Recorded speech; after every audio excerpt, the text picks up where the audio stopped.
เมื่อเกิดเผชิญกับประโยคว่าจับชายสักคนหนึ่งมาขังในกรงเปล่งดังขึ้นในกะโหลกแน่นอนย่อมบังเกิดภาพพจน์แปลกพิสดารเกินอย่างสำหรับชีวิตไร้โลดโผนของเขาว่าความคิดนี้ทีแรกมีบทบาทแต่แค่ทำให้เขาขมวดคิ้วสัก5 วินาทีแล้วยักไหล่ขับมันออกจากสมองแต่จริงๆแล้วมันไม่เป็นเช่นนั้นหลายวันถัดมามันก็โผล่อยู่ในใจอย่างมีเงื่อนงำเขาพยายามหาเหตุผลปฏิเสธแต่แล้วกลับพบว่ายามหลับยิ่งไขว่คว้าตามหาภาพนั้นเขาได้แต่รอคอยกึ่งเหนื่อยหน่ายกึ่งกระวนกระวายให้มันผ่านพ้นแต่ความคิดนี้ยังวนเวียนอยู่ใกล้ๆจนภายหลังเขานึกถึงมันและเริ่มยอมรับความปรารถนาดังกล่าวเขาฉงนสนเท่กับความหมายและในแฝงเล่นของการกระทำรวมถึงแรงผลักดันอันแท้จริงภายในเขาหาคำอธิบายไม่ได้รู้เพียงว่ามันคือประสบการณ์ที่ตนใฝ่ผ่านพบ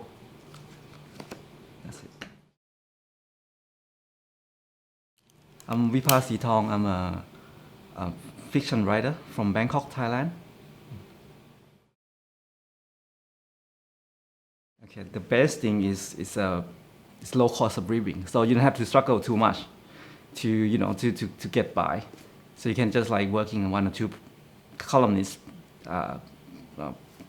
article per month, and you can live. You're not gonna be that hard to struggle. But the worst part is a small leadership of literary fiction in Thailand, and the other thing is it's censorship. This is about that.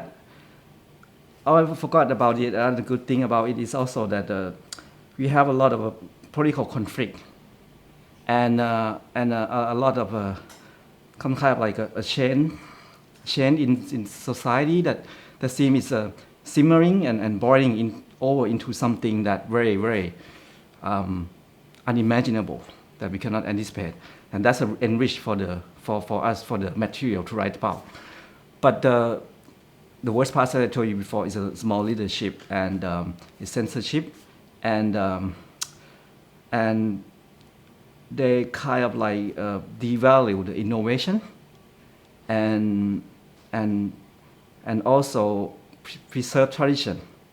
And a work that plays there is more like sentimental and didactic.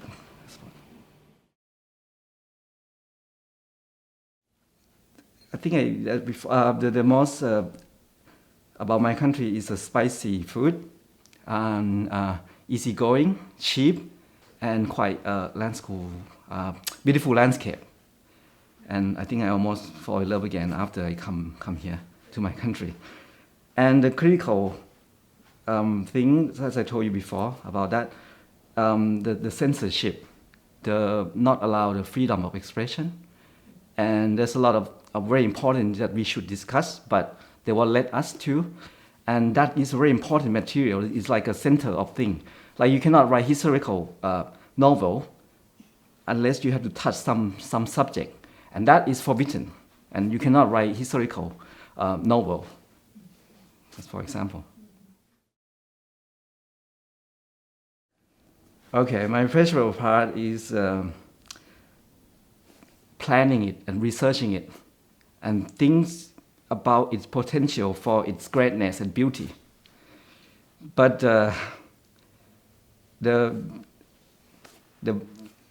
the bad part about it is that to write it down, actually writing it down, because novel after novel, I found that it's never get easier.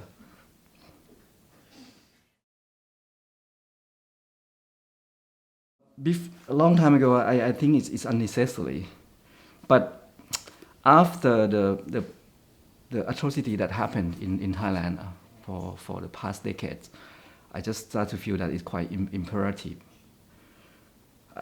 I said many times, but I have a quote from Salman Rushdie that like freedom is like air. We take it for granted, and it's leaking, and we the first one, writer, to feel choking about it, and we the first one to detect it, and we are on the kind of like front line and first to feel the repercussions of this thing happen. So I think it's necessary to challenge it, to clarify and narrate this chaos, this mess, and make it more understandable. That's our job. As I told you, that is a literary fiction in Thailand have very small readership, and I think we need the state to support to make it survive. And actually, also that Thai literature need more translation, both translation from Thai to English or another language.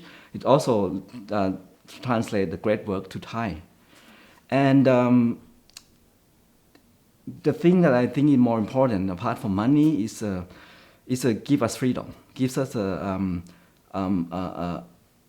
freedom for expression and open to criticism, and I mean stifling criticism on the top, permeate to every levels, and I can see only the weakness culture of critical thinking, especially in literacy in Thailand.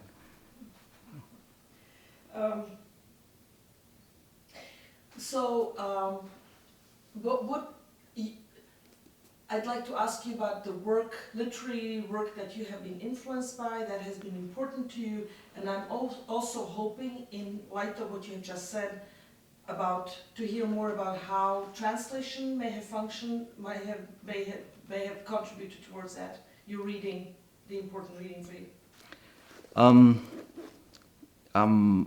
You mean the work that influenced me?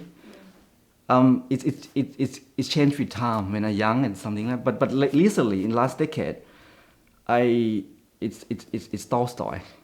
It's Tolstoy work. Every work of his. It's for me. It's like perpetual reading, and I never finish reading it. I can repeat it again and again, and it have everything in it in Tolstoy work. You know, like recently I read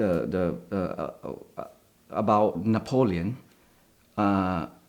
in War and Peace, that he portrayed the Napoleon as demagogue and destroy the myth of his greatness. You know.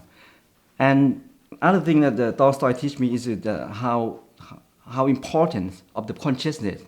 To portray the consciousness is quite most important.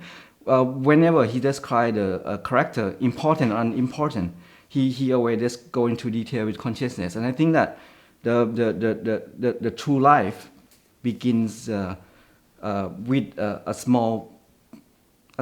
this small piece of consciousness that forms, and that's how it's worked. Did you read Tolstoy in Thai translation or English translation? In Thai translation, but some short story in English. Every work of his I consume.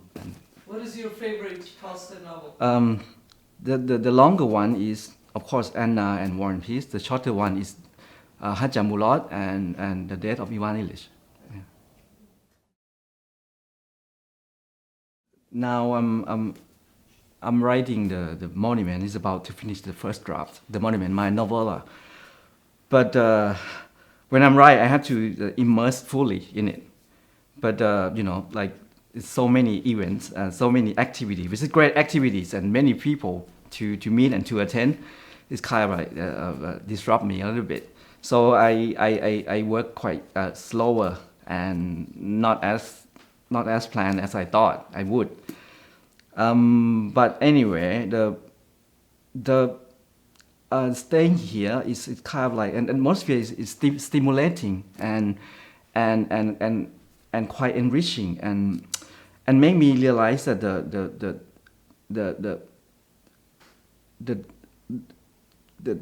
attitude toward what is a great work of art is more important than anything else. It's about innovation and excellency, and nothing else matter. It's nothing about connection or nothing about that. It's just purely about work, and that in this place is show me that's what important for as a writer.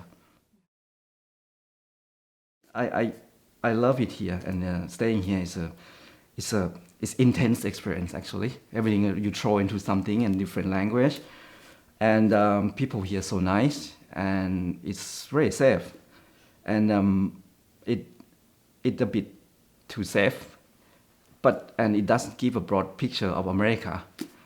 You really never know somebody unless you know their dark side, and that's what I miss. I want to see things, other things. Yep.